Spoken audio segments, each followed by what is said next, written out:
ಹಾಸನದ ಸಮಾಜ ಕಲ್ಯಾಣ ಇಲಾಖೆಯ ಅಧೀನದಲ್ಲಿ ಅಪೂರ್ವ ಬಿಲ್ಡಿಂಗ್ ನಲ್ಲಿ ಕಾರ್ಯನಿರ್ವಹಿಸ್ತಾ ಇರತಕ್ಕಂತ ಡಾಕ್ಟರ್ ಬಿಆರ್ ಅಂಬೇಡ್ಕರ್ ಬಾಲಕಿಯರ ವಿದ್ಯಾರ್ಥಿನಿ ನಿಲಯದಲ್ಲಿ ಅಗತ್ಯವಿರುವ ಮೂಲಭೂತ ಸೌಕರ್ಯಗಳನ್ನ ತಕ್ಷಣ ಒದಗಿಸುವಂತೆ ಆಗ್ರಹಿಸಿ ಎಐಡಿಎಸ್ಒ ನೇತೃತ್ವದಲ್ಲಿ ವಿದ್ಯಾರ್ಥಿನಿಯರು ಸಮಾಜ ಕಲ್ಯಾಣ ಇಲಾಖೆ ಕಚೇರಿ ಎದುರು ಪ್ರತಿಭಟನೆ ನಡೆಸಿದರು.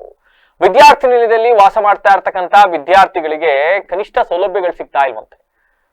Slipper stand, mat, bed, mosquito coil ಆಗಿರಬಹುದು.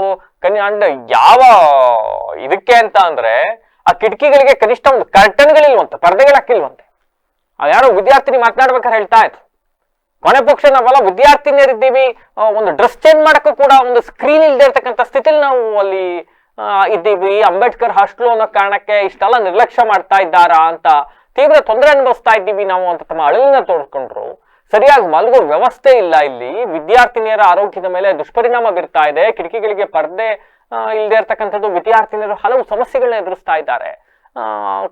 ನಾನು ಆಗ್ಲೇ ಹೇಳಿದ್ನಲ್ಲ, ಕಿಟಕಿಗಳಿಗೆ ಪರ್ದೆ ಇಲ್ದಿರೋ ಕಾರಣ ಬಟ್ಟೆ ಬದಲಾಯಿಸೋ ಸಂದರ್ಭದಲ್ಲೂ ಕೂಡ ಬೆಡ್ಶೀಟ್ಗಳನ್ನ ಮುಚ್ಕೊಂಡು ಇವತ್ತು ಕಿಟಕಿಗಳನ್ನ ಕ್ಲೋಸ್ ಮಾಡ್ಬೇಕಾದಂತ ಸ್ಥಿತಿ ನಿರ್ಮಾಣ ಆಗಿದೆ. ಮುಜುಗರದ ಪರಿಸ್ಥಿತಿಯಲ್ಲಿ ನಾವಲ್ಲಿ ಜೀವನ ಮಾಡ್ತಾ ಇದ್ದೀವಿ. ರಾತ್ರಿ ವೇಳೆ ಸೊಳ್ಳೆ ಕಾಟ, ಡೆಂಗ್ಯೂ, ಮಲೇರಿಯಾ, ಇನ್ನೊಂದು ಬರ್ತಕ್ಕಂಥ ಆತಂಕ, ಉಸಿರುಗಟ್ಟುವ ವಾತಾವರಣದಿಂದ ವಿದ್ಯಾರ್ಥಿನಿಯರ ಶಿಕ್ಷಣ, ಆರೋಗ್ಯ, ಮಾನಸಿಕ ನೆಮ್ಮದಿ ಮೇಲೂ ಕೂಡ ಇದು ಪರಿಣಾಮವನ್ನು ಬೀರ್ತಾ ಇದೆ. ಈ ಸಮಸ್ಯೆಗಳ ಕುರಿತು ವಿದ್ಯಾರ್ಥಿನಿಯರು ಈಗಾಗಲೇ ಹಾಸ್ಟೆಲ್ ವಾರ್ಡನ್ ಹಾಗೂ ಸಂಬಂಧಪಟ್ಟ ಅಧಿಕಾರಿಗಳಿಗೆ ಹಲವು ಬಾರಿ ಮೌಖಿಕವಾಗಿ, ಲಿಖಿತವಾಗಿ ಮನವಿ ಸಲ್ಲಿಸಿದ್ರು ಕೂಡ ಯಾವುದೇ ಶಾಶ್ವತ ಪರಿಹಾರ ಕೈಗೊಂಡಿಲ್ವಂತೆ. 1 ತಿಂಗಳು, 2 ತಿಂಗಳು, 3 ತಿಂಗಳು ಅಂತ ಕಾಲ ತಳ್ಳಿಕೊಂಡೇ ಅಧಿಕಾರಿಗಳು ಬರ್ತಾ ಇದ್ದಾರೆ ಹೊರತು ಇವತ್ತೂ ಕೂಡ ಯಾವುದೇ ಕ್ರಮವನ್ನ ಕೈಗೊಂಡಿಲ್ಲ. ಕನಿಷ್ಠ ಮೂಲಭೂತ ಸೌಕರ್ಯಗಳನ್ನ ಒದಗಿಸ್ತಾ ಇಲ್ಲ ಅಂತ ಹೇಳ್ತಾ ಇದ್ರು.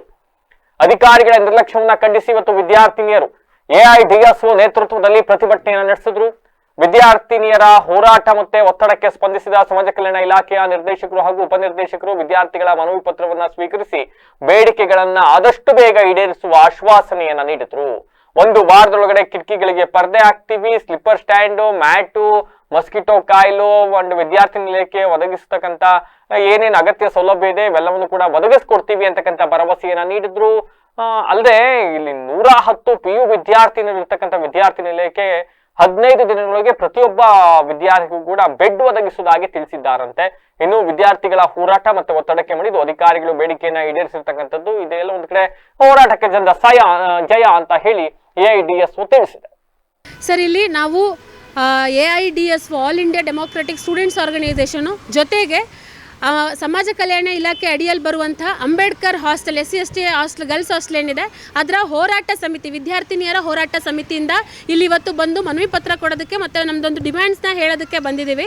ಸೊ ವಿಷಯ ಏನಪ್ಪ ಅಂತ ಹೇಳಿದ್ರೆ, PU ಕಾಲೇಜ್ ಸ್ಟಾರ್ಟ್ ಆಗಿ 3 ತಿಂಗಳಾಗಿದೆ. ಹಾಸ್ಟೆಲಿಗೆ ಬಂದು 3 ತಿಂಗಳಿಂದ ನಮಗೆ ಬೇಕಿರೋ ಮಿನಿಮಮ್ ಮೂಲಭೂತ ಸೌಕರ್ಯಗಳು, ಫಂಡಮೆಂಟಲ್ ಫೆಸಿಲಿಟೀಸು ಇಲ್ಲದೆ 3 ತಿಂಗಳಿಂದ ಕೇಳಿ ಸಾಕಾಗಿ ಇವತ್ತು ನಾವಿಲ್ಲಿ ತಾಲೂಕು ಆಫೀಸ್ ಮುಂದೆ ಕೂತ್ಕೊಂಡಿದ್ದೀವಿ.